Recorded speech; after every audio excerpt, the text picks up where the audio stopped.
திருப்பாடல்கள் 2:7-12 முடிய. ஆண்டவர் ஆணையிட்டு உரைத்ததை நான் அறிவிக்கின்றேன். நீர் என் மைந்தர், இன்று நான் உம்மை பெற்றெடுத்தேன். நீர் விரும்புவதை என்னிடம் கேளும். பிற நாடுகளை உமக்கு உரிமை சொத்தாக்குவேன். பூ உலகை அதன் கடையெல்ல வரை உமக்கு உடைமையாக்குவேன். இரும்பு கோலால் நீர் அவர்களை தாக்குவீர். குயவன் களத்தைப் போல அவர்களை நொறுக்குவீர். ஆகவே மன்னர்களே, விவேகமாக நடந்து கொள்ளுங்கள்.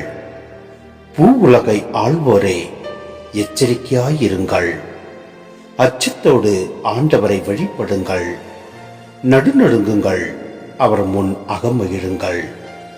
அவர் சினங்கொள்ளாதபடியும் நீங்கள் வழியில் அழியாதபடியும் அவரது காலடியை முத்தமிடுங்கள். இல்லையேல் அவரது சினம் விரைவில் பற்றி எரியும்.